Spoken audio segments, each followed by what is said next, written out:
e Instituto de Formación Profesional de la Procuraduría.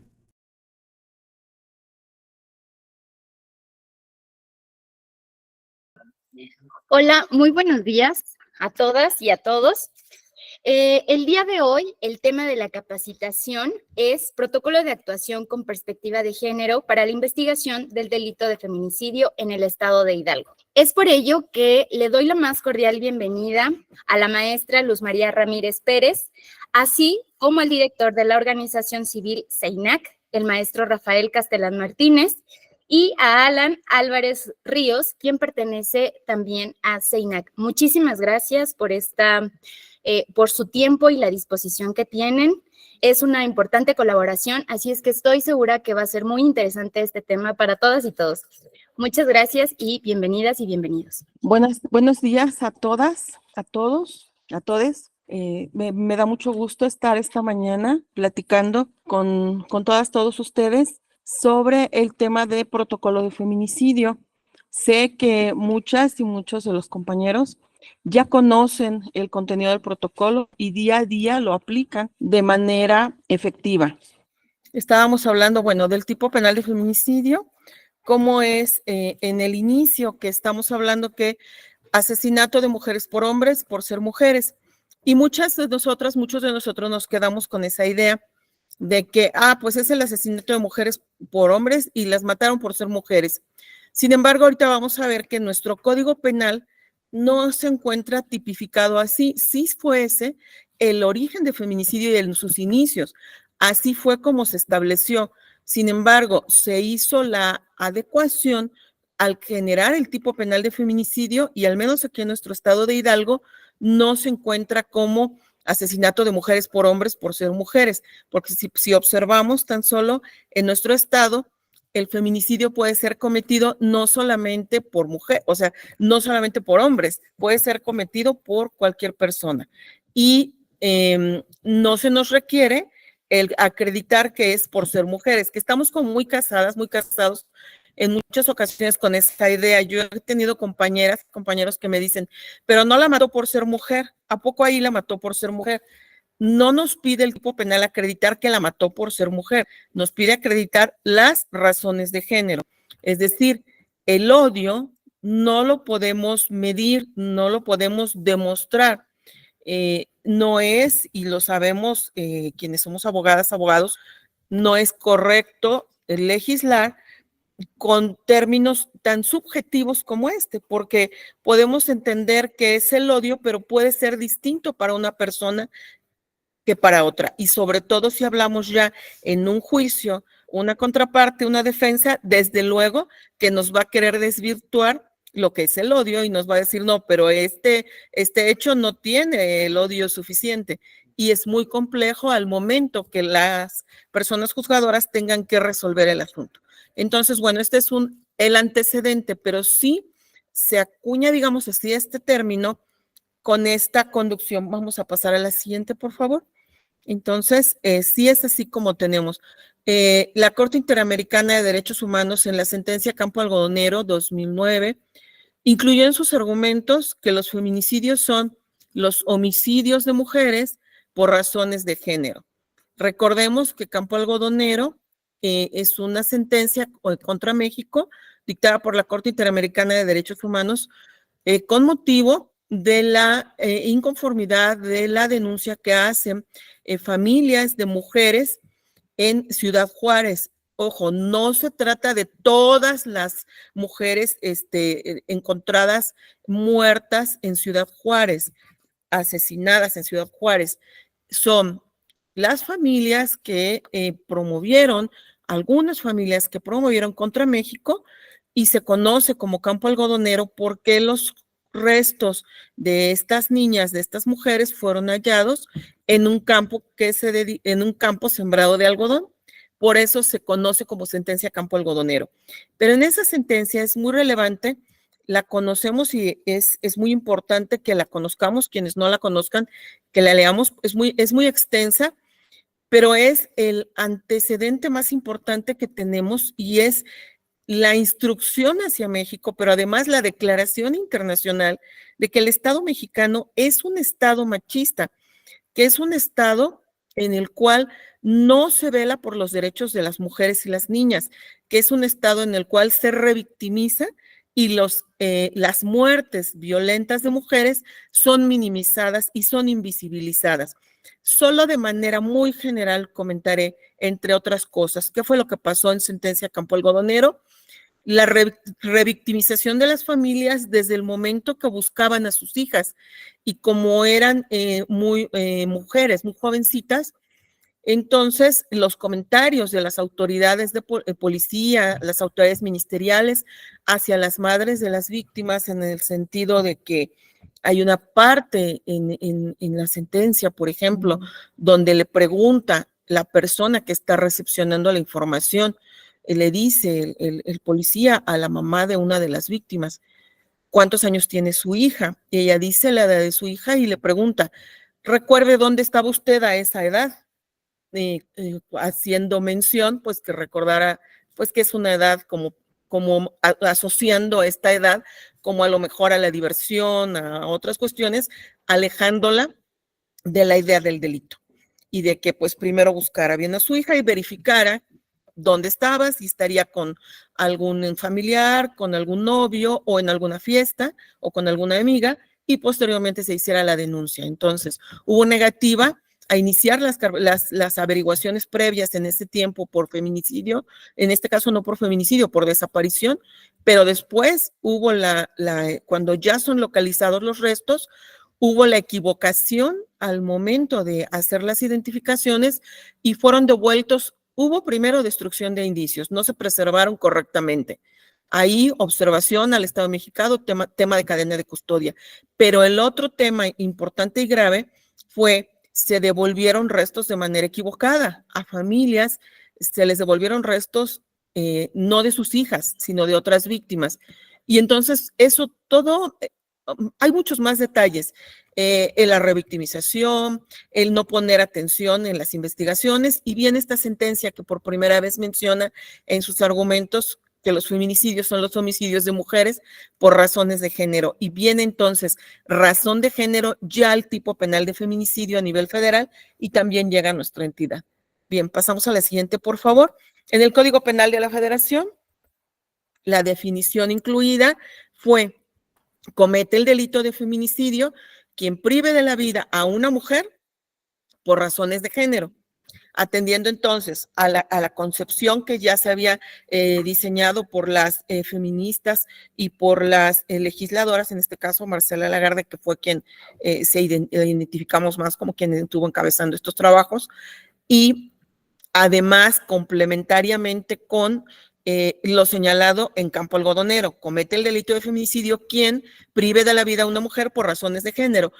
Observen que ya no es solamente un hombre quien puede cometer el delito de feminicidio, sino deja abierta la posibilidad a cualquier persona que prive de la vida a una mujer por razones de género, las razones de género sustituyendo al odio. Y luego se considera que existen razones de género cuando concurra alguna de las siguientes circunstancias, y ya se describen las razones de género. Nuestro tipo penal de feminicidio actualmente en Hidalgo ya las va estableciendo. Esta imagen es una de las imágenes precisamente del protocolo versión ciudadana, pero bueno, ya lo estarán comentando los compañeros de SEINAC. Es un trabajo muy digno, de verdad. Ustedes van a ver las imágenes y van a ver cómo está muy bien diseñado para que la ciudadanía lo pueda interpretar, lo pueda entender, y como una herramienta muy útil para nosotros dentro del trabajo. Entonces, el Estado mexicano está obligado a utilizar la debida diligencia para efecto de investigar las muertes violentas de mujeres y niñas, las muertes violentas en nuestro país. Bien, sentencia Campo Algodonero, ya la comentamos, y hay otra referencia que se me hace muy importante que tomamos en consideración, pasamos a la siguiente, para efectos de nuestro trabajo. Siguiente, por favor. La sentencia del caso Mariana Lima Buendía. La voy a comentar de manera muy general también. También es muy importante que conozcamos ese asunto, que leamos la sentencia, porque cuando cuando nosotros vemos ese caso de Mariana Lima Buendía, que es un caso del Estado de México de un aparente suicidio, es del sistema tradicional, es un asunto que todavía se encuentra vigente, que recientemente se resolvió, pero que hay muchas resoluciones que han sido importantes en tema de género, pero el caso Mariana Lima Buendía tiene una connotación muy especial y nuestro protocolo de feminicidio en Hidalgo está basado también en este caso de la sentencia Mariana Lima Buendía. Mariana es privada de la vida por su pareja era policía ministerial en el Estado de México. Él es quien da el aviso de esa muerte de Mariana y la reporta como un suicidio. El Estado de México sí tenía un protocolo para investigar, en este caso, las muertes violentas de mujeres, pero el protocolo no se aplicó y no se aplicó el protocolo porque no se consideró que fuera necesario, porque no era un homicidio, no era un feminicidio, era un suicidio. Entonces, al establecerse como un suicidio, pues no se ordena la aplicación del protocolo. Ese es el error básico que tiene este asunto, que tuvo este asunto que devino en esta sentencia. Entonces, ¿cuál fue la consecuencia? Que no se hizo una investigación de manera exhaustiva, se hizo una investigación mínima. Estuvo presente la pareja de Mariana desde las diligencias.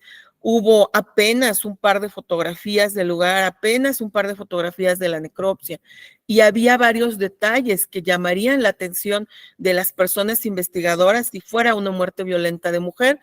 Sin embargo, aparentemente no llamaron la atención, al menos no se documentaron, no sabemos si no llamaron la atención, o también se presta a que pudiéramos pensar que la investigación siempre estuvo dirigida hacia un archivo. Y eso es muy importante que lo sepamos aquí en la Procuraduría, porque nosotros tenemos la obligación de investigar con una mirada crítica y de investigar con perspectiva de género, y el caso Mariana Lima nos lleva de la mano la sentencia y nos va diciendo cómo es que lo tenemos que investigar, es decir, tienes un aparente suicidio, incluso un hecho de tránsito, algunos hechos de tránsito, que prima facie, dice la Corte, parecieran muertes accidentales, deben investigarse bajo el protocolo de feminicidio.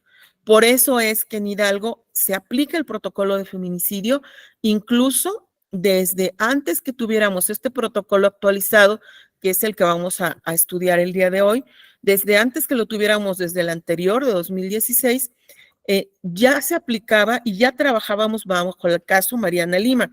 Con muchos de ustedes, pues tenemos la comunicación de tengo una muerte violenta de mujer, o reportan una joven que fue localizada, suspendida, atada del cuello, y entonces es un aparente suicidio.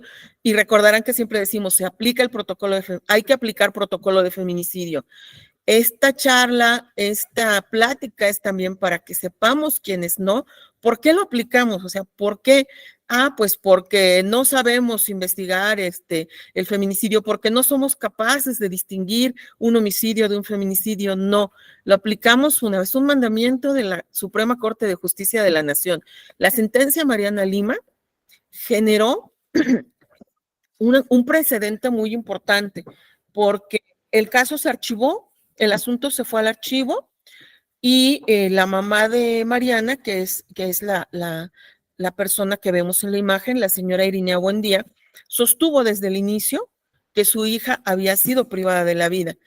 Y después, finalmente se archiva el asunto, se interpone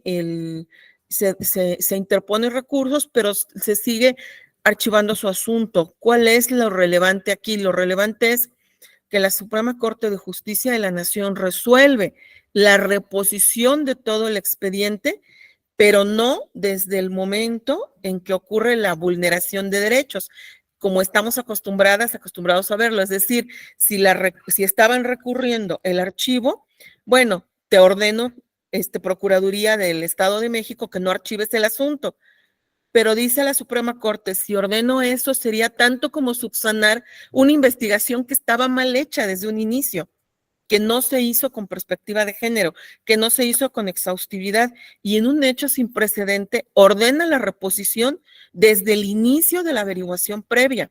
Esa es la relevancia en este caso. Se ordena desde el inicio e incluso se retiran, se suspenden a todas las personas que intervinieron en el asunto para que no se estuviera contaminando, por decirlo así. Entonces se vuelve a integrar la averiguación previa y en esta nueva integración se verifican varias inconsistencias que no se habían visto en el inicio.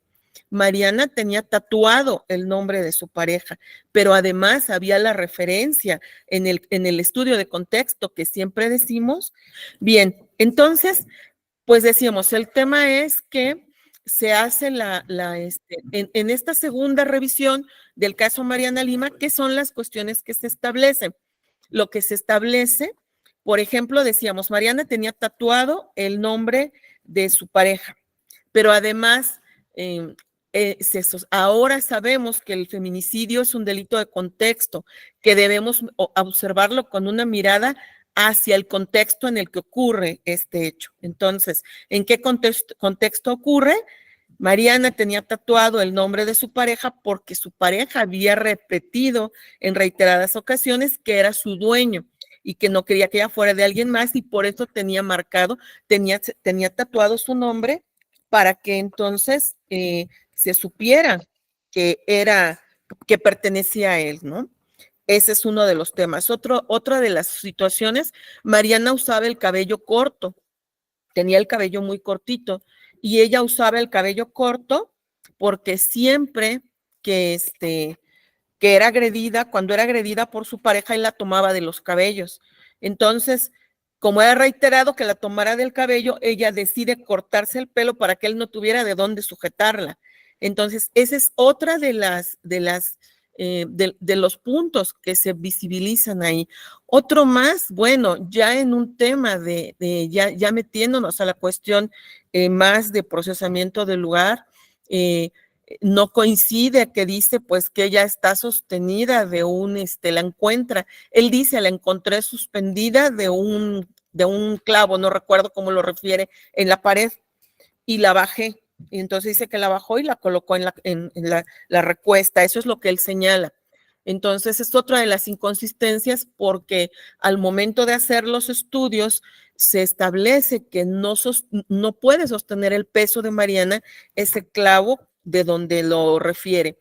La cinta señalando que también, no cinta, perdón, el agente constructor señalando también que se había colgado con un hilo, cáñamo. Entonces también en ese sentido, señalando pues que no era posible que sea con un hilo cáñamo, entre otras. Son varias cuestiones, la telefonía también, el tiempo que tardó en dar aviso, el tiempo que tarda Ballinas en dar aviso de la muerte de Mariana y las llamadas que hace previamente, porque pues él reporta primero, en este caso a Toluca, que él era policía, sus mandos estaban en Toluca, Estado de México, y las primeras llamadas que él hace son a Toluca, y posteriormente, ya mucho después, se da aviso a la familia a las autoridades y mucho después a la mamá de Mariana.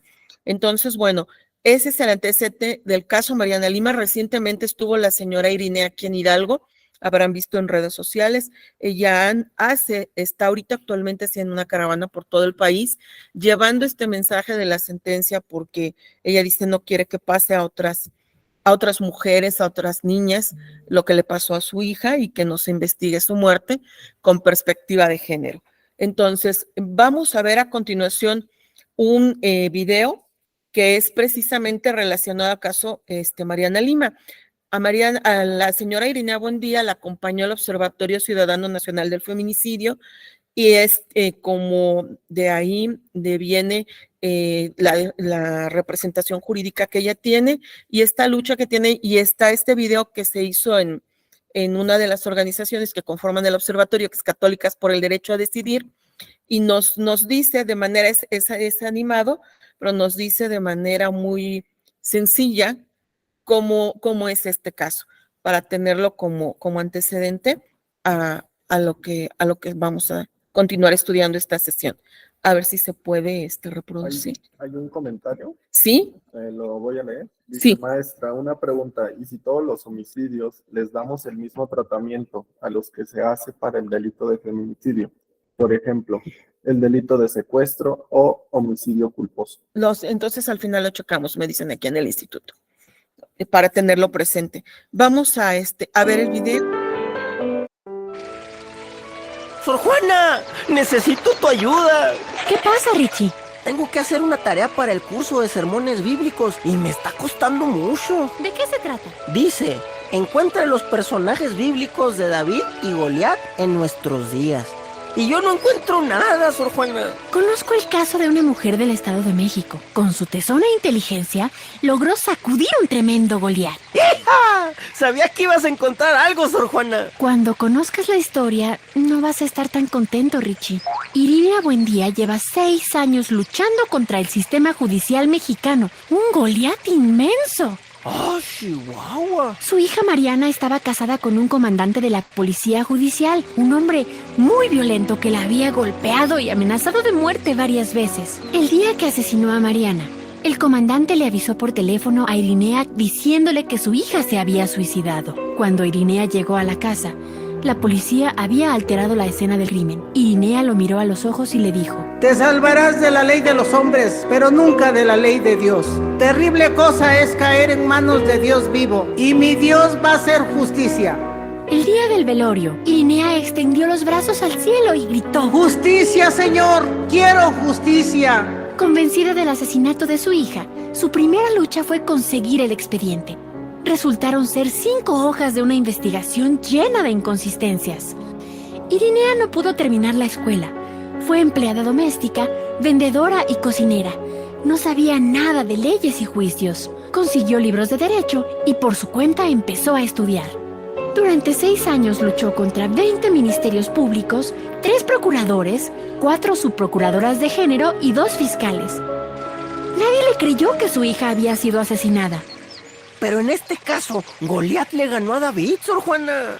No, Richie, porque Irinea encontró al Observatorio del Feminicidio, un grupo de defensoras de derechos humanos que creyeron en ella. De hecho, pasado mañana la Suprema Corte va a dictar sentencia sobre el caso. Increíble cómo Irinea llegó hasta lo más alto. Ni más ni menos que a la cabeza de Goliat. Y considerando las graves omisiones e irregularidades en el caso de Mariana Lima Buendía, se ordena al gobierno del Estado de México volver a investigar con perspectiva de género y debida diligencia este caso y cualquier muerte violenta de una mujer para acreditar si se trata de un feminicidio y sancionar a los servidores públicos que obstruyeron el acceso a la justicia. ¡Irinea ganó, Padre Beto! ¡David le ganó a Goliat! La Suprema Corte me dio la razón. Ahora quedarán al descubierto todas las manipulaciones que realizó el asesino de mi hija, en complicidad con los ministerios públicos. ¿Qué hace Richie ahí parado con una cruz? ¡Richie! La rueda de la justicia empezó a moverse. Hoy el asesino de mi hija está preso esperando sentencia. Mi familia y yo no nos callamos. ¿Tú qué vas a hacer? Rompe el silencio. Levanta la voz.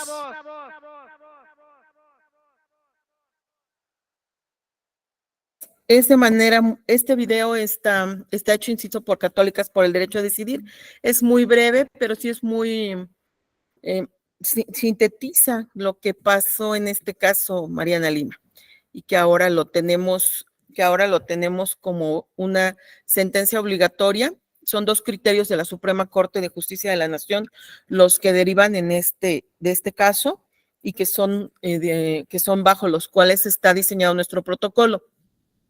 Quiero hacer un comentario con relación a lo que comentó el licenciado Rogelio, que él comenta, bueno, si hiciéramos lo mismo en todos los homicidios, secuestros, incluso en los culposos, por supuesto que sería muy bueno. No es algo malo. Alguna vez un compañero o compañera me habló y me preguntó, tenían un asunto de un niño, fue un asunto muy sonado aquí en Hidalgo, y este niño desapareció y luego fue localizado su cadáver Y me acuerdo que las compañeros que tuvieron el asunto me marcaron y me dijeron, oiga, ¿podríamos aplicar aquí lo que aplicamos en protocolo de feminicidio? Y yo me acuerdo que les dije, por supuesto. O sea, el estándar de investigación de feminicidio es elevado. Sería estupendo que lo hiciéramos en todos los asuntos. Eso es muy bueno. O sea, nada nos impide hacerlo. ¿Por qué? Porque en ese caso de ese niño, pues consideraron las compañeras es que quisiéramos darle ese tratamiento. Por ejemplo, ustedes recuerden, en protocolo de feminicidio, algo muy importante, el procesamiento del lugar, independientemente del lugar donde haya sido localizado el cadáver, se tiene que procesar el domicilio de la víctima. Eso siempre nos da información adicional. Sabemos quién era nuestra víctima. Buscamos, Crimi busca dispositivos de comunicación, libretas, algo que nos pueda decir cuáles eran sus comunicaciones, cuál puede ser las líneas de investigación sobre las que podemos buscar. Si dejamos perder eso desde el inicio, pues sí es complicado. Bien lo dice el licenciado Rogelio, en un secuestro, pues lo mismo, son delitos de alto impacto. Incluso en los homicidios culposos, tuvimos recientemente, recuerden, aquí en Hidalgo, hay un asunto de Tizayuca, que lo tenían los compañeros de CAT, nos traen la carpeta. En ese asunto de Tizayuca es un atropellamiento de una mujer y ella está atropellada por un autobús. Entonces, de las investigaciones se advierte que sí había un antecedente por ahí de violencia con una pareja, pero además se comienza a tener la sospecha de que el autobús era conducido por la pareja, y resulta que así fue. Hoy lo tenemos acreditado a nivel de por una probabilidad muy alta, que él iba conduciendo ese autobús y esta persona está vinculada a proceso por feminicidio y el asunto estaba como homicidio culposo. Entonces, sí nos puede pasar. Tenemos otro asunto en Mixquiahuala de un aparente suicidio. Ahí la correcta aplicación de protocolo de feminicidio, la verdad es que la necropsia nos dio luz para ver que no correspondían algunas situaciones, más el segundo procesamiento que se hizo en el inmueble, que se pudieron deducir de manera muy clara las inconsistencias que había y que nos dio también para un auto de vinculación a proceso. Entonces, ha habido muchos casos de éxito gracias a la correcta aplicación que hacen todas y todos ustedes, tanto Centro de Atención Temprana, compañeros de criminalística, el profesionalismo de médicos legistas, pero también hemos tenido tropiezos, también ha habido casos de resistencia en los que no se quiere tomar una muestra, en lo que nos parece ocioso, nos parece absurdo, pero recuerden, la investigación no la vamos a resolver de primera instancia a simple vista, porque si queremos exigirnos a simple vista, este es feminicidio, este no, este es culposo, este es doloso, por mucha experiencia que tengamos, por mucho feeling que tengamos ya como policías, como peritos, por mucha experiencia como ministerios públicos, siempre créanme que las investigaciones nos siguen dando sorpresas. Yo he visto investigaciones con un probable autor donde un dictamen genético nos da la luz que tenemos todo para vincular a una persona, pero con un genético, por ejemplo, ya no nos coincide. Y entonces hay que agotar más líneas de investigación porque esa persona pareciera que es, pero tiene que cuadrar absolutamente todo por el estándar que se nos va a pedir en juicio para que una persona salga con una sentencia condenatoria. Entonces, viendo con miras a un juicio, tenemos que ser muy objetivos en la investigación y tampoco puede quedarse una persona que no fue detenida o vinculada, o peor, sentenciada, a lo mejor vinculada. Bueno, la segunda etapa de la investigación es una investigación complementaria, no le estamos señalando de culpable, pero ya en una sentencia sí debemos ser muy cuidadosas, muy cuidadosos, y cuando no se recaban todas las muestras que nos marca el protocolo, sí tenemos el problema que después puede haber dudas o podemos tener una resolución endeble una investigación endeble que no se sostenga para una sentencia. Entonces, sí es muy importante su comentario, listo. Bien, por favor, vamos a pasar a la siguiente. Tuvimos un primer protocolo de investigación de feminicidio que varias y varios de ustedes lo trabajamos por varios años, desde 2016 salió el primer protocolo y con él estuvimos hasta este que tenemos actualmente, que fue actualizado, que se publicó el 17 de enero del 2022. Entonces, está en el periódico oficial del Estado en esa fecha. La siguiente, por favor. De 17 de enero de 2022, en su capítulo segundo establece que es aplicable en todos los casos de muertes violentas de mujeres, en todos los casos de muertes violentas. Incluye, otra de las innovaciones que tiene este protocolo, incluye ya dentro del término mujer, a las mujeres en todas sus expresiones, niñas, adolescentes, mujeres jóvenes, adultas, de edad avanzada, y a todas las personas de género femenino, independientemente del sexo asignado al nacer y de sus documentos de identificación oficial. Por eso, tenemos casos, hemos tenido 2 recientemente aquí en Hidalgo, recordarán las y los compañeros que les haya tocado trabajarlos, que fue Renata en Tepeji del Río y Carla en San Agustín Tlaxiaca, en los que aplicamos protocolo de feminicidio. Estamos hablando mujer transgénero y mujer transexual, el caso de Carla. Entonces, este protocolo ya nos obliga a aplicarlo en todos los casos de muertes violentas de mujeres, en todas sus expresiones, edades y en las personas todas las personas género femenino, independientemente del sexo asignado al nacer. Es decir, no vamos a decir, pero si tiene una operación con que está reasignado el sexo, si tiene sus documentaciones, su acta de nacimiento que ya estaba adecuada a la realidad de su expresión de género. No es así, sino que tenemos la obligación de aplicarlo en todos estos casos de muertes violentas en mujeres en todas sus expresiones. Siguiente, por favor. ¿Cuál es nuestro marco normativo? Artículo 139 bis, comete el delito de feminicidio quien, por razones de género, prive de la vida a una mujer. Ese es nuestro tipo penal de feminicidio y luego nos explica enseguida cuáles son las razones de género.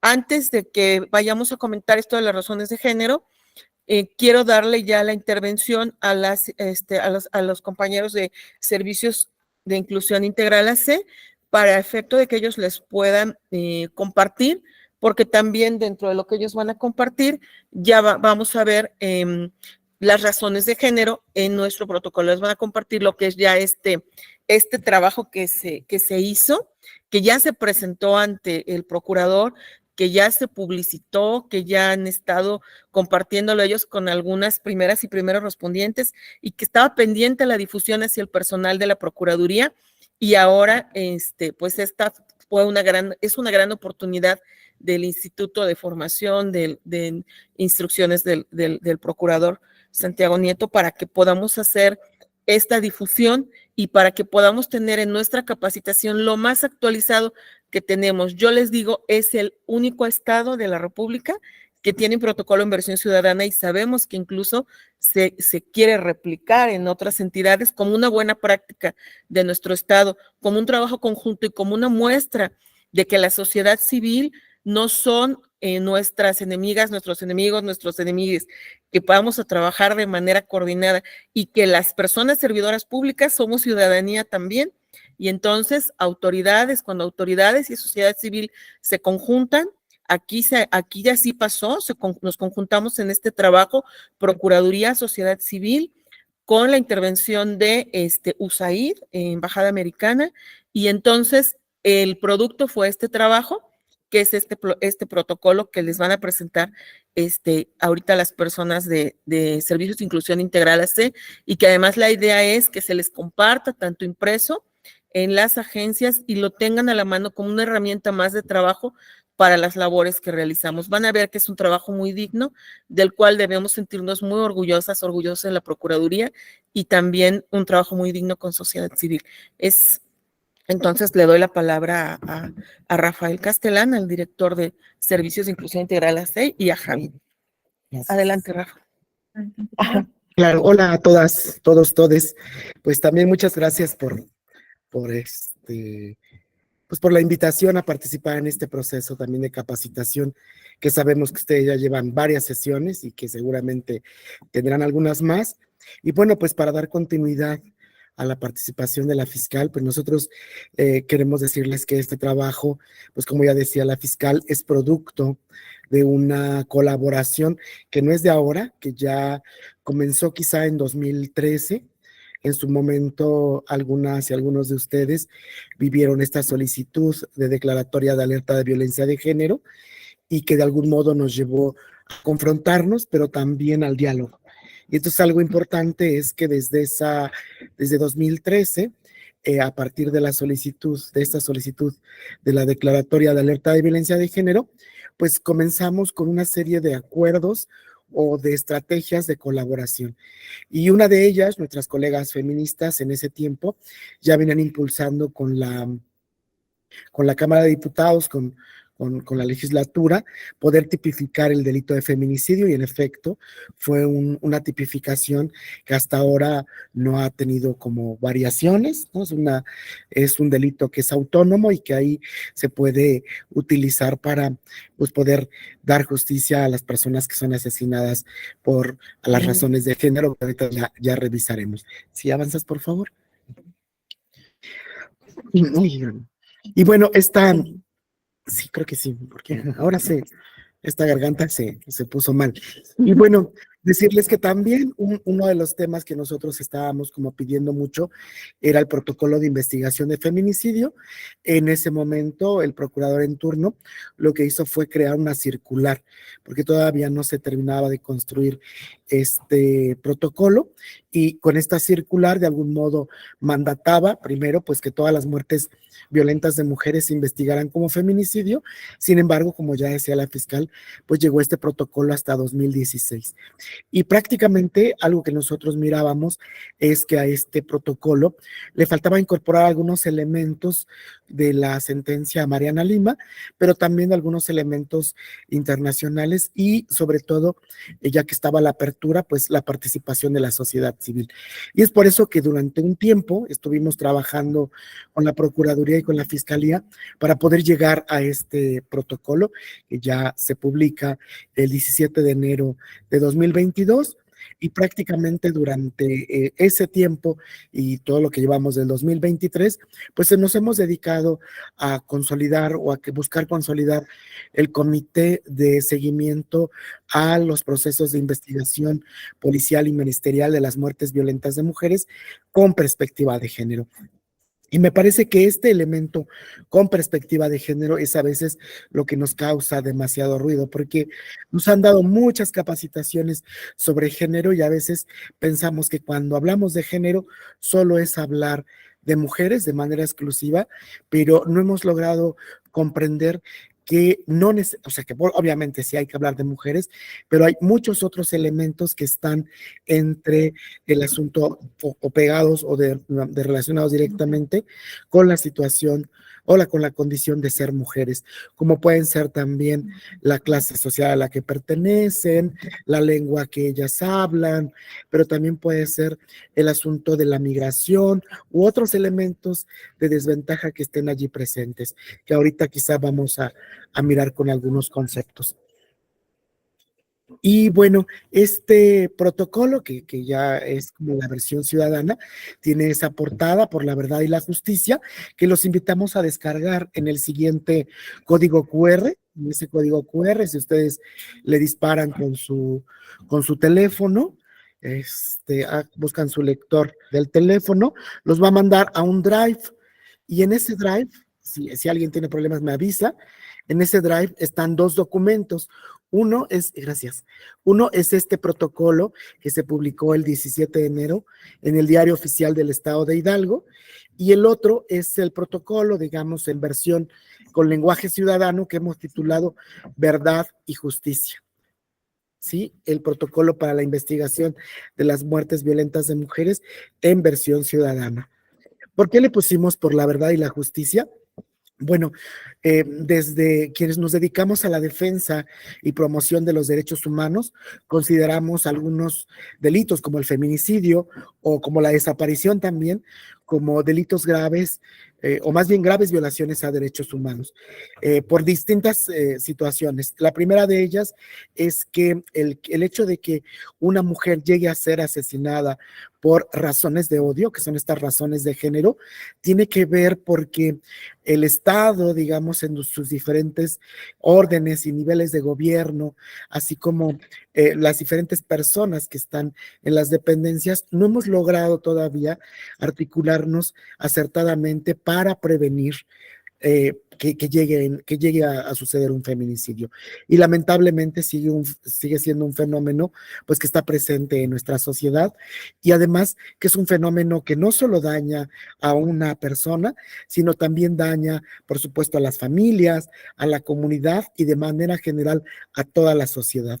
Por eso ustedes van a mirar que ahora también en estas recomendaciones, así como el protocolo y las nuevas investigaciones que se están haciendo para acreditar los delitos de feminicidio, estamos buscando que también se pongan en operación los protocolos psicosociales, socioantropológicos o lo que le llamamos también peritajes sociales, para que puedan estudiar o más bien brindar elementos de cómo se ejercía el poder directamente hacia una mujer, o cómo se ejercía el asunto de la violencia y de cómo el delito de feminicidio estaba afectando de manera directa a una comunidad, y de cómo pensamos en algo que se llama reparación integral del daño, que al final nosotros sí pensamos que toda la participación de ustedes como personal de la Procuración de Justicia, así como el Poder Ejecutivo e incluso el Legislativo, o nosotras como sociedad civil, nos sumamos a que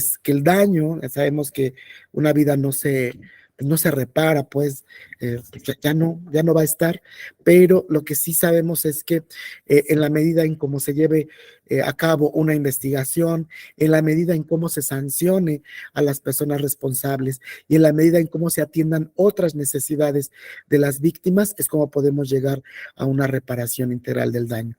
Entonces, este protocolo nosotros pensamos que puede abonar a esta reparación integral del daño. ¿Cómo? Porque pensamos que es una herramienta que le puede servir no solo a ustedes, que digamos en un lenguaje un poco más sencillo, más, pues a veces como explicando un poco más estos procesos que ustedes ya realizan, pero de repente que pueda ser una herramienta para que ustedes, si están muy de cerca con algunas víctimas indirectas o incluso alguna víctima directa por una tentativa de feminicidio, pues puedan ustedes brindar una información que sea mucho más sencilla para las familias, mucho más sencilla para estas víctimas. Por lo tanto, la idea es que podamos evitar todo este lenguaje técnico jurídico, pero también puede ser una guía que les sirva a las personas que están acompañando estos casos de feminicidio. Por eso, si ustedes conocen a colectivas o organizaciones, se los pueden proporcionar también para que tengan como claridad en todo el proceso. Nosotros sí también hemos visto a algunas compañeras que salen a la calle, que es muy respetable su lucha, pero a veces cuando hablamos de los casos de feminicidio desconocen de todo el proceso y por lo tanto muchas veces pueden llegar incluso hasta dar información que pueden estar utilizando, en este caso, los imputados para poder ahí disminuir penas o incluso que se invaliden ciertos procesos. Y también pensamos que pueda ser una guía un poco más clara o más sencilla para que se puedan llevar todas las investigaciones adecuadas, pero sobre todo con perspectiva de género. ¿Sí? Y bueno, verán que este protocolo pues tiene una presentación ahí como sencilla. También cualquier comentario que ustedes nos quieran hacer llegar es bienvenido, por supuesto. También nos pregunta, o más bien nos dice, quiénes son las víctimas y cuáles son sus derechos.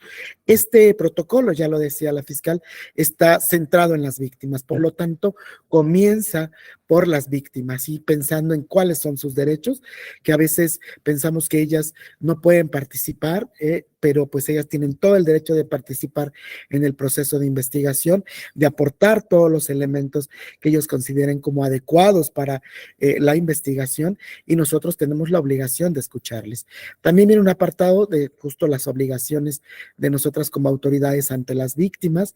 Viene otro apartado que son cuáles son las definiciones mínimas a saber, y que ahorita les vamos a presentar algunas como chispazo, pero también hay otras que van mucho más allá de estas preguntas que les vamos a presentar, y también si ustedes nos dicen dudas, si ustedes nos van comentando algunos otros, hay algunos otros elementos o conceptos que quisieran tener, probablemente en una siguiente edición podamos incorporarlas, también es bienvenido. También viene otro apartado sobre qué es el feminicidio y cuáles son las razones de género que se establecen en el Código Penal del Estado de Hidalgo, los objetivos de este protocolo y quiénes dan seguimiento al cumplimiento del protocolo, es decir, qué, quiénes y cómo participa estas personas de que le llaman la tríada de la investigación entre las agencias del Ministerio Público o agentes del Ministerio Público, la Policía de Investigación y peritas y perites. Es decir, cómo nos organizamos para poder dar certeza, digamos, a todo el debido proceso, a todas las investigaciones con debida diligencia y que nos puedan llevar a una acreditación del feminicidio. Y también al último, que esto no lo quisimos quitar, porque casi siempre nos llenan de aspectos jurídicos, normas y demás, nosotros también lo colocamos, pero lo colocamos al final del documento. También por si alguien quiere profundizar en todos estos, pues sí, marcos jurídicos, pues pueda hacerlo, ¿sí? Pues bueno, esta es toda la estructura, o sea, ustedes por allí, si ya lo descargaron, si no, pues también veremos, tenemos algunos ejemplares impresos que ya veremos acá con la Fiscalía cuál es el mejor mecanismo de hacérselos llegar. No tenemos para todas y todos, lamentablemente, pero sí al menos vamos a ver cómo les podemos hacer llegar por allí algunos ejemplares impresos, pero de antemano ahí está la liga para que los puedan descargar. Y bueno, solamente una acotación de procedimiento, decirles que un poco antes de que termine este proceso o esta sesión, les vamos a enviar un cuestionario para que nos puedan anotar allí, pues de qué manera esta información que les proporcionamos, este protocolo, se suma en su tarea cotidiana y también qué comentarios tenían, ¿sí? Bueno, cedo ahora la palabra al colega Alan Llavinares Ríos para que nos pueda platicar. Ajá, Marcela dice al comienzo, señaló que 9 mujeres fueron asesinadas de forma violenta entre 2012 y 2013 en Tula. ¿Significa que fue el municipio con mayor índice? ¿Cuál ha sido su estadística desde ese entonces? Al hecho previo. Ajá. Ahora lo podemos tocar. Okay. Bueno, vamos a continuar. Como comentaba Rafa, algunos de los elementos o enfoques que está manejando este protocolo es obviamente la perspectiva de género, que dado el contexto del protocolo la vamos a comprender como una herramienta que nos va a permitir detectar y eliminar las barreras que discriminan a las personas por su género. En este caso, pues va a ser una herramienta que nos va a permitir identificar esas diferencias sociales entre principalmente hombres y mujeres, justo para empezar a mirar el feminicidio no simplemente como un homicidio doloso, sino entender todo ese contexto de violencia, toda esa violencia estructural y antecedentes de violencia dirigidos hacia las mujeres. Entonces, la perspectiva de género, pues va a ser esta herramienta que todas las personas que intervienen en la investigación van a tener que, pues, digamos, dominar o ejercer para poder realmente mirar que una muerte violenta de una mujer puede ser un homicidio doloso o bien pueda llegar a ser un feminicidio. Entonces, también la perspectiva de género nos va a permitir identificar esos contextos de discriminación y violencia, que hay que recordar que esta violencia ejercida hacia las mujeres y hacia sus cuerpos no va a ser solamente previo a su asesinato, sino que inclusive puede ser muchísimo antes y posterior al propio asesinato. Y bueno, estas desigualdades, pues, que viven las mujeres, pues son producto no solamente dirigidas hacia algunas mujeres, sino que muchas de estas desigualdades pues tienen todo un contexto cultural, político y estructural que justo cuando no se investiga de manera correcta se sigue perpetuando esta violencia, repito, estructural en contra de las mujeres. Y bueno, vamos a comprender también el feminicidio como una forma de subordinación hacia las mujeres y pues que se siga perpetuando esta violencia. Como lo comentaba, estas violencias pueden suceder antes, durante y después de la privación de la vida.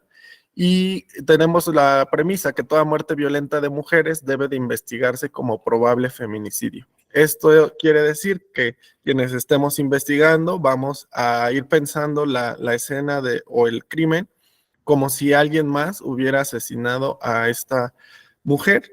Y hay que recordar que con las estadísticas, pues casi siempre han sido las parejas, exparejas, familiares. Entonces, si ya tenemos estos antecedentes digamos, en datos, pues hay que ir justo mirando o llevando las investigaciones pensando en pues en estas cosas que han sucedido como en la mayoría de los casos.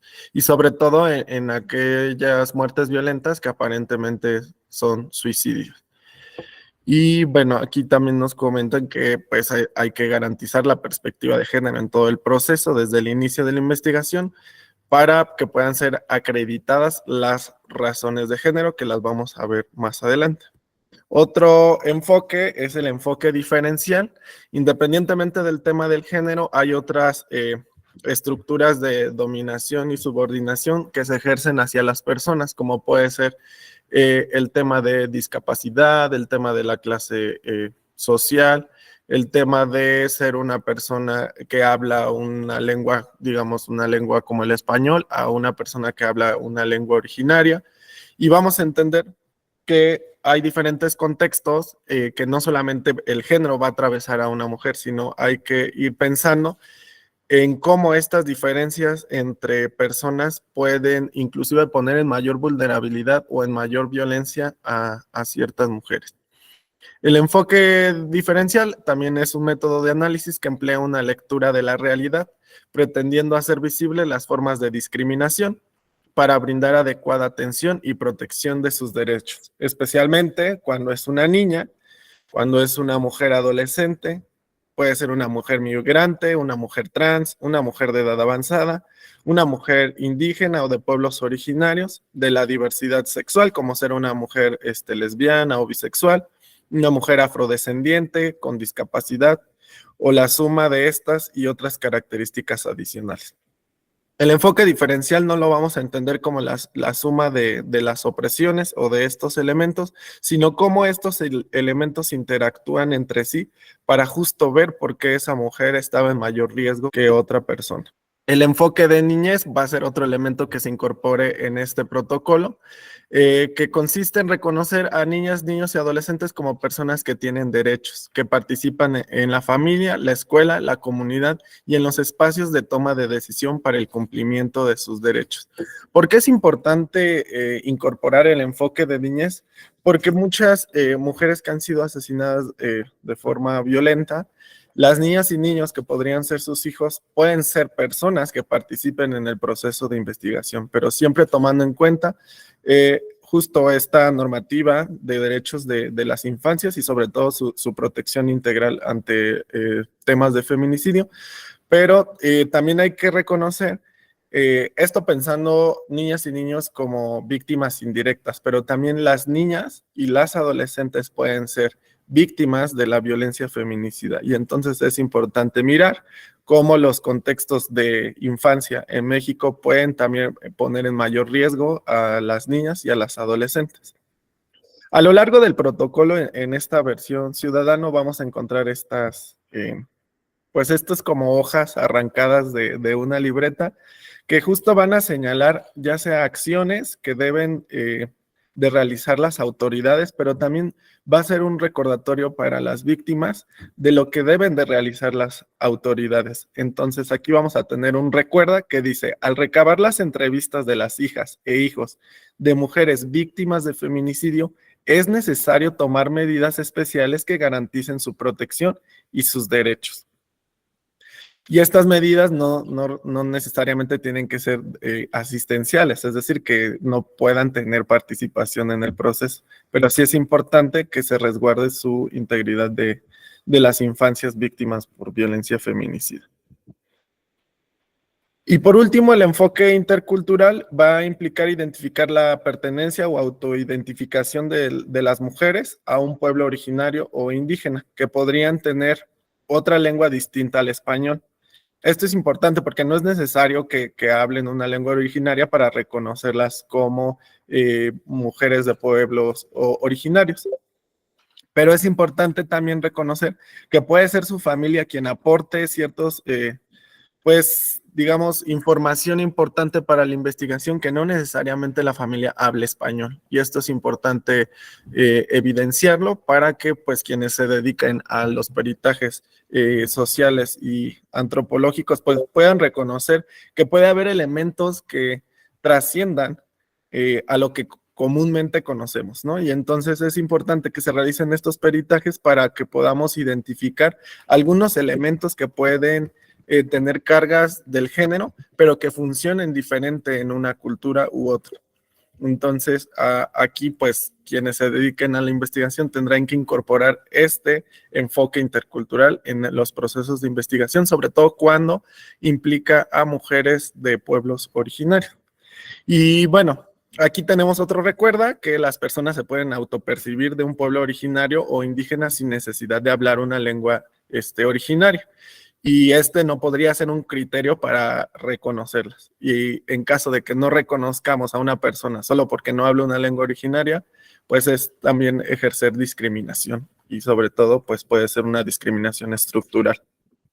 Y bueno, otro elemento que vamos a ver incorporado en el protocolo es el feminicidio y tenemos 3 definiciones de En este caso tenemos la definición de ONU Mujeres, que es una violación grave a los derechos humanos de las mujeres que considera como la forma extrema de violencia y discriminación, entendida como la violencia ejercida por hombres en contra de las mujeres en su deseo de obtener poder, dominación y control. Entonces, justo el poder, la dominación y el control, pues se va a ver reflejado en 3 posibles elementos, que puede ser en el propio cuerpo de la mujer, en sus prendas y también en el contexto o en la escena de donde se comete el hecho. Para la IDDH, la muerte violenta de mujeres por el hecho o por el simple hecho de ser mujeres.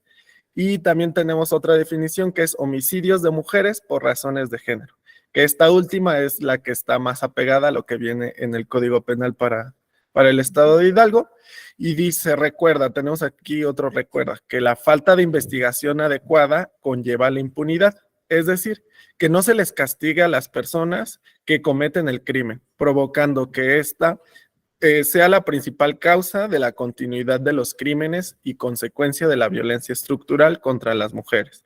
Esto es importante porque si a lo mejor, como comentaba un poco la fiscal, si no investigamos con esta perspectiva de género y con estos enfoques y tampoco se aplican las debidas diligencias en el proceso, pues sí vamos a inclusive incurrir a decir que fue un suicidio, a que fue un accidente, o simplemente fue un homicidio doloso o culposo.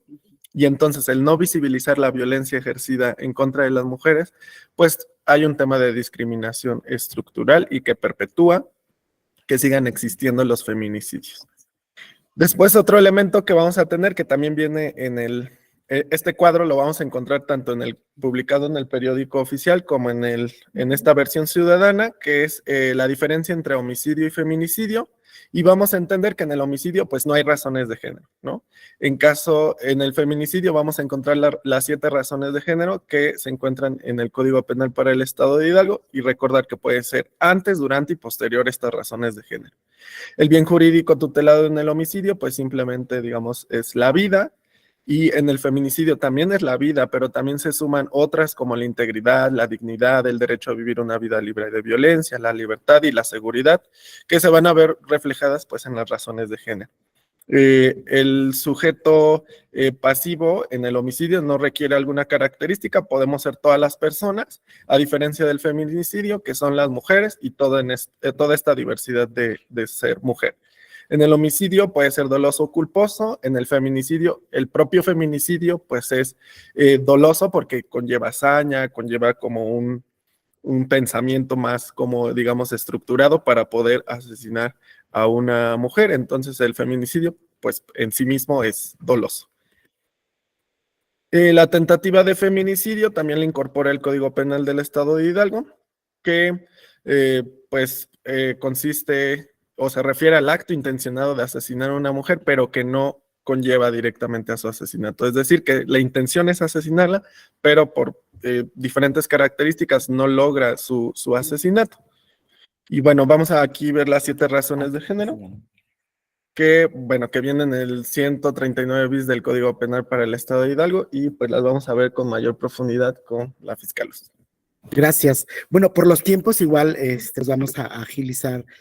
Verán que ahí el protocolo pues tiene como muchos asuntos. Bueno, con relación al comentario de Marcela, bueno, nosotros hemos visto que en realidad el fenómeno del feminicidio se ha extendido a otros municipios. Sin embargo, hay ciertos municipios con ciertas características, por ejemplo, donde persiste o más bien está presente todo el asunto de la industria, es paso migrante tan solo. Hay elementos incluso de crecimiento poblacional que incluso está en aumento y que pues bueno, tienen que ver con todos estos municipios que están en esta franja del Arco Norte y en algunos en colindancia con el Estado de México. Es lamentable que, bueno, en estos municipios se sigan manifestando estos índices.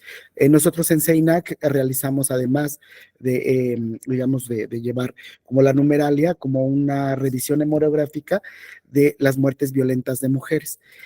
Obviamente no están allí todas y luego las comparamos con los datos que brinda el Secretario Ejecutivo de Seguridad Pública, para entonces mirar, digamos, cuál sería, por ejemplo, la eficiencia de acreditación. Entendemos que no todas las muertes violentas de mujeres se acreditan como feminicidio, pero nos parece que en la medida en que vayamos como viendo que algunas son más evidentes como muertes violentas, si hay un arma, por ejemplo, si sabemos que hubo una agresión sexual, si sabemos que de repente se presentó a lo mejor una herida en alguna zona de la cara, entonces ahí sabemos que es más probable que esta muerte violenta se pueda acreditar como feminicidio. Pero más o menos así están. Nosotros cada cierto tiempo los medios de comunicación nos preguntan casi cada 25 y hacen como ellos algunas como análisis a partir de los datos que da el secretario ejecutivo y nosotros. Nosotros siempre es muertes violentas de mujeres, en este caso los feminicidios los da el secretario ejecutivo, y bueno, así estaría más o menos, estimada Amelia. Marcela, disculpa. Si cualquier información, pues ahí está nuestra página, nuestras redes sociales, para cualquier pregunta, duda o aclaración. Muchas gracias. Y pues bueno, les dejamos el protocolo y al final les pasamos esta liga para, digamos, la retroalimentación a este proceso. Muchas gracias. Bien, muchas gracias. Bueno, vamos a continuar. Tengo la presentación, sin embargo, sí me gustaría más que continuemos ahorita con el protocolo, con la proyección del protocolo para que lo vayan conociendo. No sé si podemos quitar la presentación. Ya se pudo, ¿verdad? Sí, para que yo les muestre aquí en la cámara. Tengo el protocolo en versión impresa. Entonces, sí es un trabajo muy bonito, de verdad, es un trabajo muy digno. Las ilustraciones las hizo una alumna de la Escuela de Artes de la Universidad Autónoma del Estado de Hidalgo. Ella estaba haciendo su servicio con CEINAC, o está, ya no. Estaba, ya concluyó, y ella es quien hace las ilustraciones. Entonces, como ya han podido ver ustedes, sí es un trabajo bastante digno. Habla de Sentencia Mariana Lima y en cuanto a qué es el feminicidio y cuáles son las razones de género, está el cuadro que ya explicó Javín de las diferencias, pero además, en cuanto a las razones de género, las va explicando una a una, de una forma que pueda ser entendible, más entendible para la ciudadanía. La primera de las razones de género, que es de la fracción primera de nuestro artículo 139 bis, está en la página 21. Ahorita lo vamos a ver ya proyectado en la pantalla, pero bueno, es que la víctima presente signos de violencia sexual. Entonces, bueno, aquí en la impresión está así nuestra impresión, y explica contacto sexual no deseado. A veces tenemos la idea que los signos de violencia sexual son lo mismo que la violación, y sabemos que no es así. La violencia sexual la violación es una de las expresiones de la violencia sexual, pero no es la única. Entonces, aquí de hecho viene un listado: obligar a participar en un acto sexual, mutilación genital, alteración o lesión de los genitales femeninos, iniciación de la vida sexual de manera forzada, explotación sexual consistente en el abuso o amenaza de abuso con propósitos sexuales como aprovecharse material, social o políticamente de otra persona. La trata con fines sexuales también es una violencia sexual. La obligación a participar en prostitución, en espectáculos o exhibiendo su cuerpo, entre otras manifestaciones. La acción lujuriosa de tocar o hacer tocar las partes del cuerpo de una persona con el fin de violentarla e incomodarla. La representación por cualquier medio de actos sexuales o representaciones. Ejemplo de lo anterior, obligar a la víctima a ver pornografía o actos sexuales. La introducción del miembro viril o de cualquier objeto, instrumento o elemento en la vagina, el ano o en la boca. También tenemos, por ejemplo, la exposición de las áreas, de las zonas erógenas del cuerpo de la víctima, que también le hemos argumentado como una razón de género en este sentido. Es página 22. Aquí está. Bueno, aquí estamos viendo cómo va, lo está poniendo Mariana Lima. La segunda razón de género, que a la víctima se le hayan infligido lesiones infamantes, degradantes o mutilaciones antes de la privación de la vida, o se le realicen marcas infamantes o degradantes al cadáver o éste sea mutilado. Desde luego, ahí lo que estamos advirtiendo que existan lesiones infamantes o degradantes. Las lesiones infamantes hacen referencia a un daño en el cuerpo de la víctima, cuya visibilidad o exposición pública genera indignación. También aquí, en cuanto a las lesiones infamantes, se ha argumentado o también las entendemos como aquellas que buscan ocasionar un daño permanente. Producen cambios negativos permanentes como la violencia excesiva, el número de heridas, su intensidad de ubicación. Es difícil hablar de violencia excesiva, ¿verdad? Y digamos, bueno, entonces, ¿cuál es la suficiente? Estamos hablando aquellas que van más allá de privar de la vida. Ejemplo, tenemos un cadáver que tiene una lesión por disparo de arma de fuego. Y podemos tener otro hecho en el que yo lo vi de manera física. Tuvimos un asunto en el que el victimario priva de la vida a su pareja y a un amigo de él. A los dos los priva de la vida porque los sorprende teniendo relaciones sexuales. Entonces los priva de la vida y al momento de ver los cadáveres, el de la pareja de él y el del amigo, el de la otra persona, el hombre, resulta que el del hombre tiene, no sé, 3 heridas por arma blanca, pero el de ella tiene casi 20.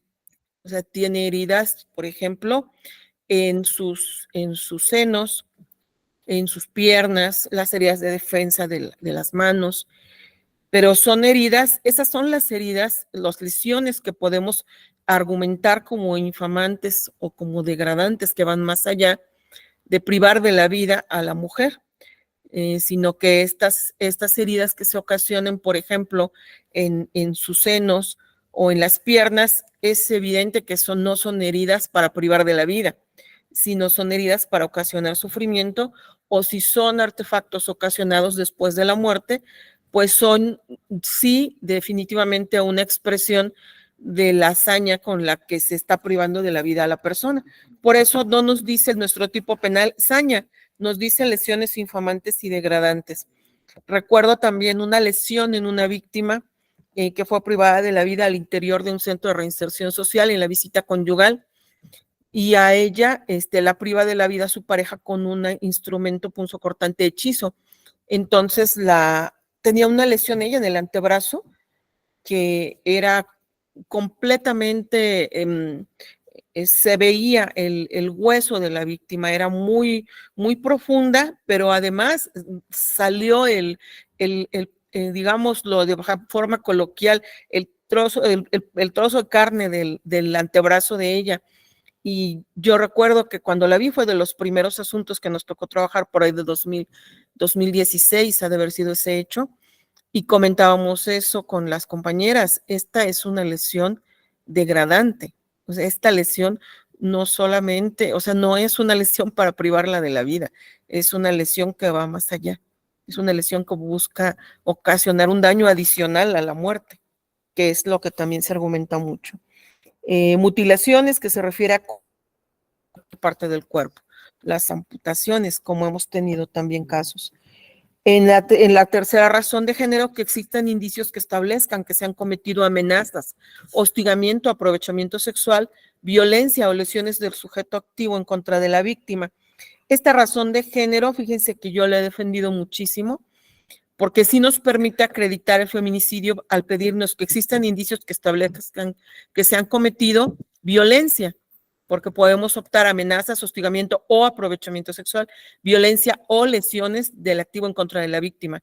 Y entonces nos abarca todas las expresiones y formas de violencia, incluso aquellas que todavía no estaban legisladas cuando se creó el tipo penal de feminicidio, como hoy tenemos violencia mediática, por ejemplo, esas violencias que fueron reconocidas posteriormente a la tipificación del feminicidio, perfectamente las podemos argumentar en nosotras en juicio o desde la vinculación sin necesidad de una reforma a nuestro tipo penal, porque la expresión violencia abarca todas las hipótesis, incluso repito, las que ni siquiera están legisladas entran dentro de esta hipótesis.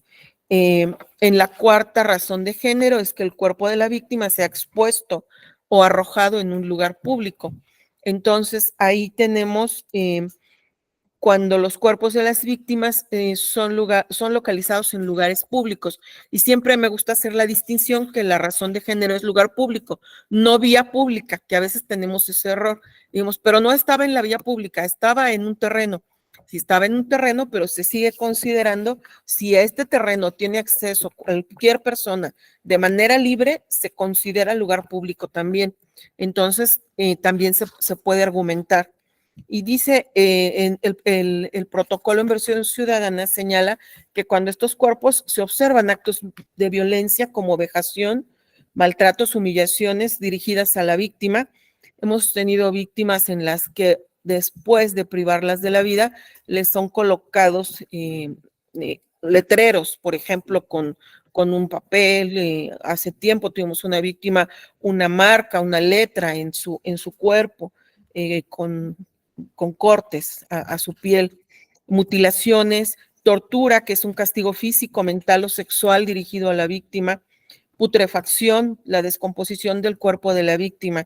Ese también se ha argumentado, esta negación que se hace hacia las víctimas del derecho que tenemos todas las personas a ser despedidos nuestros restos conforme a nuestras creencias que tuvimos en vida y las creencias de nuestra familia. Es algo que también se argumenta cuando llevamos las investigaciones, porque el hecho de dejar el cadáver en un lugar en el que va a tener el destino que tuviera un desecho físico, pues es precisamente una expresión también de ese desprecio. A veces los jueces nos dicen, o la defensa, no, es que lo quería ocultar, pero no en todos los casos es por ocultar el cadáver. Hay muchos casos que es precisamente para que no pueda ser localizado por sus seres queridos. La desnudez en el cuerpo, que también decíamos, no solo como, o sea, es una expresión también de este desprecio y que la argumentamos como razón de género en violencia sexual. Las quemaduras, que son también lesiones degradantes, por supuesto, el quemar el cadáver, el todavía restarle su integridad. Partes de cuerpo cercenadas, que se refiere a cortar extremidades como piernas o brazos, que son amputaciones y es otra razón de género. En la fracción quinta, que la víctima haya sido incomunicada cualquiera que sea el tiempo previo a su asesinato. Entonces, aquí incomunicación no entendida solamente como tener a la víctima encerrada en un lugar físicamente, sino que la incomunicación puede tener varias expresiones. Y aquí nos da el protocolo algunas de ellas: limitar las visitas a su familia, amistades o personas cercanas. Desde luego que es una forma de incomunicación. Quitar el teléfono celular, por supuesto. También saben que hemos tenido víctimas que utilizan la misma contraseña que sus parejas, el mismo celular con la misma contraseña. de manera que no pueden comunicarse con sus familiares a menos que esté presente su pareja y que su pareja se los permita. Entonces, eso lo conocemos cuando posterior a su muerte indagamos sobre el contexto en el que vivía la víctima y podemos entender que entonces sí había estos rasgos de incomunicación hacia ella. El prohibirle el uso de redes sociales, suministrar medicamentos, drogas, alcohol u otras sustancias que no le permitan estar conscientes, que también es muy asociado a otras violencias como la trata también, ¿no? De que en ocasiones para que la víctima no presente lesiones o no se presente como inconforme con la violencia, pues entonces se le induce al consumo de drogas o de alcohol o de otras sustancias que no le van a permitir tener su voluntad de manera plena y que entonces va a ser más fácil el dominio y control de ella. O llevarla a un lugar alejado, desde luego también es la que más conocemos como incomunicación. En la fracción sexta, que haya existido entre el activo y la víctima alguna de las siguientes relaciones: sentimental, afectiva, de confianza, de parentesco o de hecho. Y aquí, en tema de relación de hecho, hemos tenido varios casos que se ha argumentado como razón de género, porque son relaciones que sabemos no están reguladas, pero que sí se dan, como por ejemplo el noviazgo, que son relaciones en las que sí existe la violencia. Hace años no se reconocía la violencia en el noviazgo, se circunscribía solamente al matrimonio. Y a hoy sabemos que hay otro tipo de relaciones afectivas, otro tipo de relaciones de hecho que también pueden generar la violencia feminicida por la propia cercanía hacia la víctima. Entonces aquí la sentimental, relaciones amorosas o con vínculos regulados, vínculos no regulados por la ley, como pueden ser pareja, expareja, personas con las que haya tenido un vínculo sentimental o sexual. Entonces, también algo muy benéfico de nuestro código es que no nos establece una temporalidad, no nos dice que esa relación haya ocurrido hace 3 meses o hace 6 meses, simplemente que haya existido, es decir, que existió antes o que existe al momento de la muerte y entonces sí se da la razón de género. Y bueno, aquí en los como notitas que hacía mención Javi, precisamente dice: la incomunicación pudo darse sin que la víctima estuviera privada de la libertad y el aislamiento no solo es físico, también puede ser mental. Cuando la víctima es una niña o adolescente, se debe tomar en cuenta, es común la violencia sexual y antecedentes de abusos sexuales y es común que sea por integrantes de la familia o personas cercanas, tratándose de niñas y adolescentes. Existe menor fuerza de la víctima en relación a la persona agresora, pero además está otra nota todavía con una alerta mayor. Hay un predominio de formas de asesinato o intento como el estrangulamiento, presión aplicada al cuello, la sofocación y tapar la boca y la nariz, o la sumersión, introducción completa en líquidos, y los traumatismos, golpes fuertes con objetos. Fíjense que en la fiscalía, cuando vemos causas que son asfixias, ya sabemos que estadísticamente es mucho más frecuente en el feminicidio como causa de muerte las asfixias, así como lo dice aquí esta nota, las asfixias, que pueden ser estrangulamientos, sofocaciones, incluso la sumersión y los traumatismos con golpes fuertes con objetos. Y luego vienen cuáles son los objetivos del protocolo, tanto específicos como objetivo general.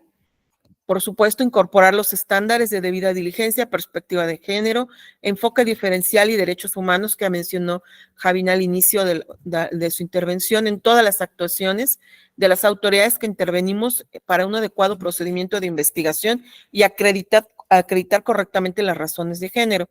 Y vienen los objetivos específicos también ahí señalados, en los cuales se nos obliga a elaborar un plan metodológico, por ejemplo, de la investigación, el estar siempre en coordinación con policía y con peritos, con personas de periciales.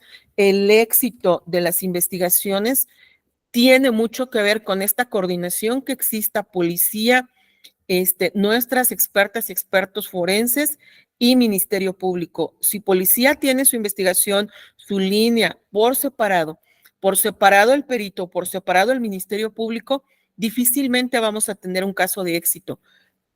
La verdad es que creo que una de las buenas prácticas en áreas especializadas es que vayamos todas en coordinación, todas las personas que tenemos esa participación. Hoy en día, a la trilogía que conocíamos tradicionalmente, todavía va otra más, que es precisamente el análisis, no solo el análisis criminal, sino el análisis de contexto también. Y eso nos ayuda a investigar todavía mucho mejor y a poder concretar las investigaciones con éxito y obtener buenas sentencias condenatorias. Y ahora pues ya estamos todavía más allá, como hablaba Rafa, ahora también queremos sentencias más justas, no solamente la sentencia con una pena elevada para el feminicida, sino una sentencia que realmente sea reparadora y transformadora de la vida de las víctimas y que podamos de verdad tener para ellas una nueva forma de vida, una nueva oportunidad en la que realmente se sienta resarcido el daño, no solamente de manera económica. Ahora ya queremos que vaya más allá, que si en esa sentencia, que si en esa reparación hay un pronunciamiento de que no estamos bien capacitadas las fiscalías, se nos tendrá que obligar a esa capacitación, no solo a las fiscalías, a otras personas intervinientes, al personal de salud, al personal, a las primeras y primeros respondientes. Creo que todas y todos sabemos aquí la consecuencia que hay en una investigación cuando no tenemos la colaboración, por ejemplo, del personal de salud, cuando no tenemos la colaboración adecuada de las y los primeros respondientes, porque es la base de nuestra investigación, es lo primerito, y entonces se nos puede venir abajo el asunto o estamos batallando, yendo con presiones a juicio, con defensas combativas y batallamos mucho para obtener una sentencia condenatoria, cuando la verdad es, salud, cuando se realiza una investigación con otros estándares, sí tenemos más éxito. Bien, el protocolo aquí dice debe aplicarse en todos los casos, muertes violentas de mujeres, incluso aquellas que parecieran no haber sido causadas por un delito como el suicidio y algunos accidentes o siniestros que ya hemos comentado, ¿sí? Cuando los incendios de las casas, por ejemplo, es que hubo un incendio y es un accidente. Bueno, vamos a investigar con perspectiva de género, vamos a aplicar el protocolo y ahora sí podremos concluir o no que fue ese el tema. Y ya luego dice cuándo opera la aplicación de protocolo. Aquí nos dice agresiones sexuales, accidentes, heridas, asfixias, heridas con arma de fuego, quemaduras, estrangulamientos, heridas por arma blanca, ahogamiento, traumatismo, intoxicación por drogas, medicamentos. Ya ven que aplicamos en todos esos casos. Debe iniciarse como un posible feminicidio, es decir, con aplicación de protocolo. También el protocolo nos dice quiénes y cómo se debe aplicar el protocolo. Señala también un apartado para el primer respondiente con sus anotaciones aquí relevantes. También viene un cuadro muy bueno. Ustedes ven las ilustraciones que son, de verdad es un trabajo muy, muy digno. Más abajo, ¿sí? Ajá. Estas actuaciones iniciales. Aquí viene este cuadro con las actuaciones iniciales. En la primera parte, el inicio de la carpeta, solicitar la intervención policial de investigación y periciales. Luego, en caso de requerir maniobras para acceder al lugar, ¿qué se debe hacer? Y qué debe hacer el personal que inicie, informar y de manera lo más pronto posible, como lo hacen las compañeras, compañeros de los centros de atención temprana a la Fiscalía para efecto de la aplicación de protocolo de feminicidio. Y luego nos habla más adelante de las entrevistas con perspectiva de género, oficiosas, oportunas, imparciales, competentes, objetivas, sin prejuicios y sin estereotipos de género. A veces una entrevista decimos, no la queremos tomar, ay, no nos toca, nada más las dos de identificación. Eso que lo hagan a los que siguen, a nosotros no nos toca. ¿Para qué vamos a investigar? Y a veces ese es el momento en que ese testigo nos pudo decir la información.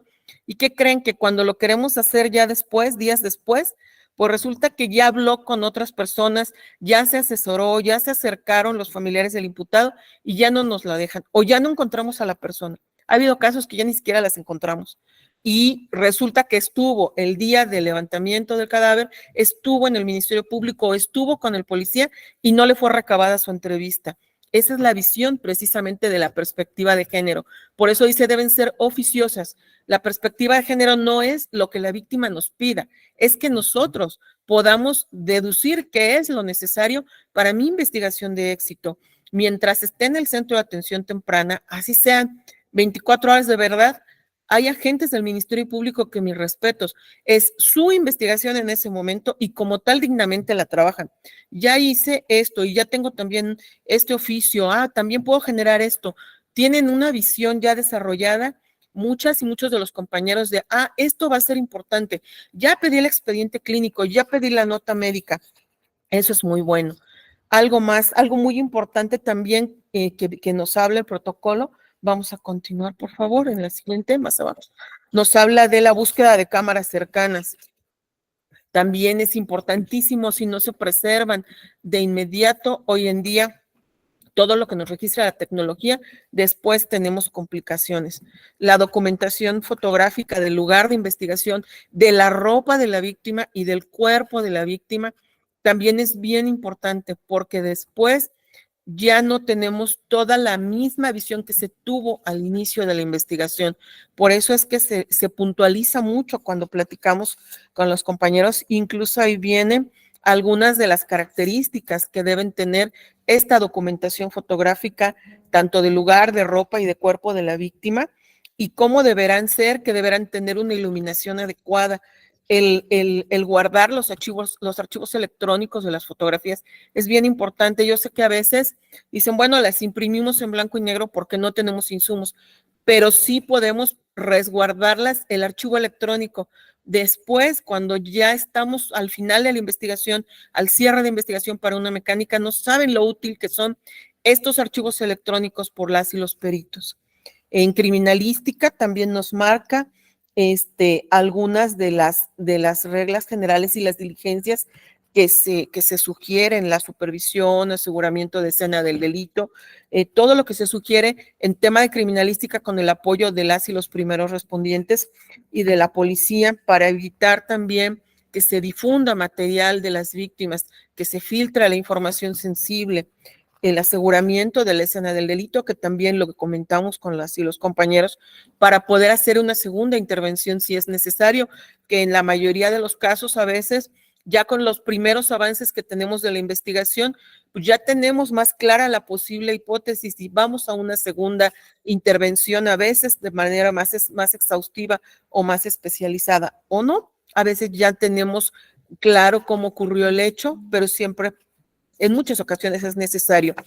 Luego se nos establecen ahí las actuaciones posteriores al procesamiento del lugar de intervención, que son ya para la integración en medicina forense, por ejemplo, y algo que se puntualiza mucho, no lavar el cuerpo de la víctima hasta que esté protegido, que estén recabadas y fijado el cuerpo y recabadas todas las muestras.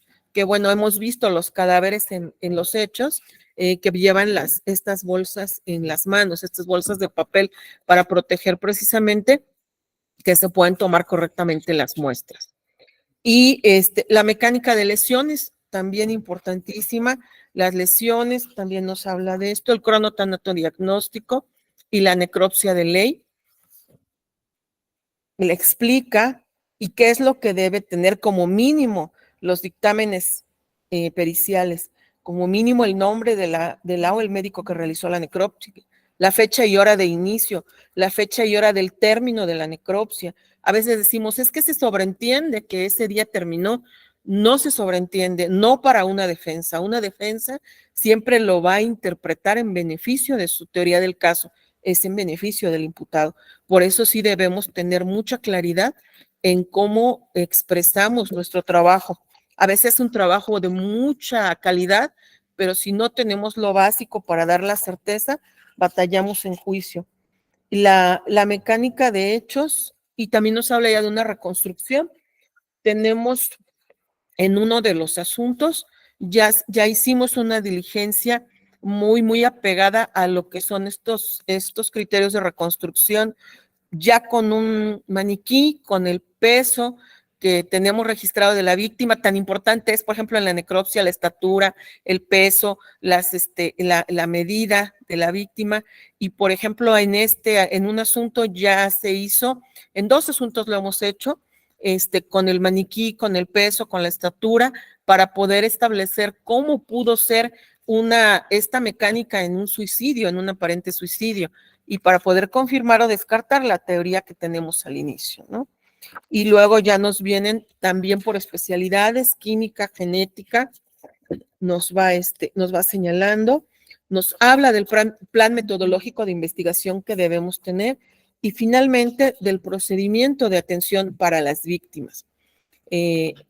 Cómo acreditar este contexto de la violencia de las víctimas y lo que nos decía Rafa al inicio de su intervención, todo el listado de leyes que son de manera complementaria a nuestro protocolo. El protocolo tiene en sus primeros capítulos una parte dogmática también y los enlaces los marca el protocolo que está publicado en el periódico oficial, donde viene también para podérsenos explicar. Pero este es un instrumento muy bueno, que es el que podemos tener. Y, por ejemplo, el impreso, miren, al final tiene sus hojas para notas, para las notas que quiera hacer las personas que lo estén utilizando.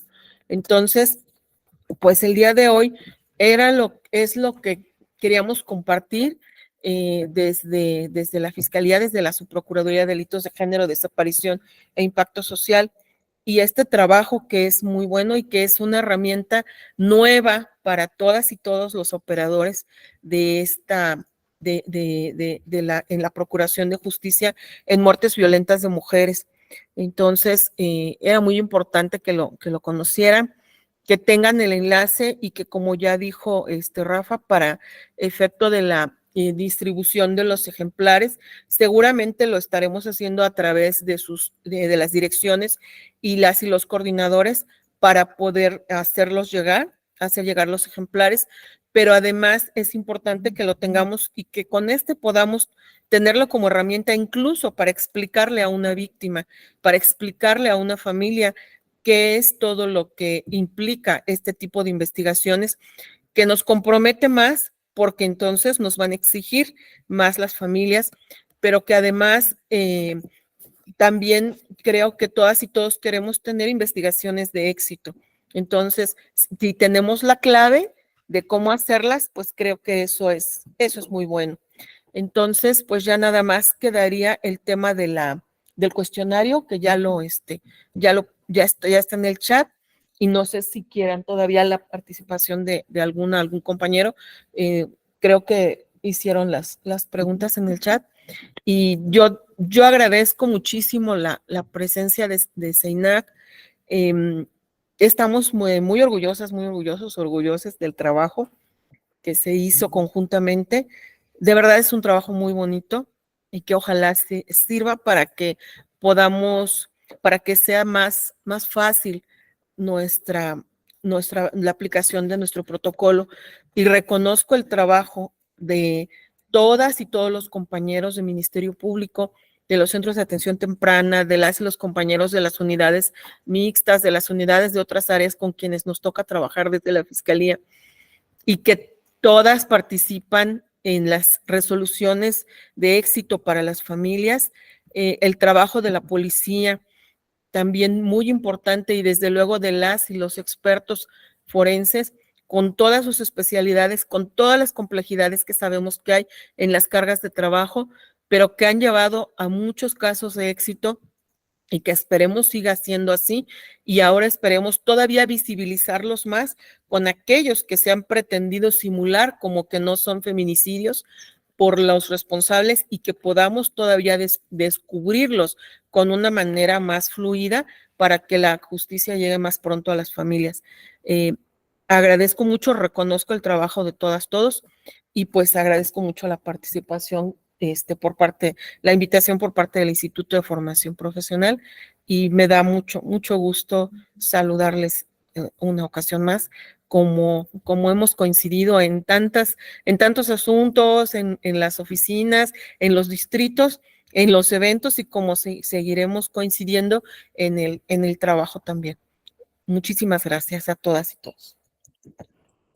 Claro, gracias, gracias. Gracias. Bueno, aquí en el chat hemos colocado un drive, bueno, igual está el código QR con la versión ciudadana de este protocolo. Ahí la pueden encontrar y también ya está ahí la liga de registro. Solo con 3 preguntitas es, ¿cómo les sirve esta información en su trabajo cotidiano? ¿Sale? Es como todo lo que le estamos preguntando. Por ahí vi que había una duda con el tema de hombre cisgénero, hombre transgénero, mujer cisgénero.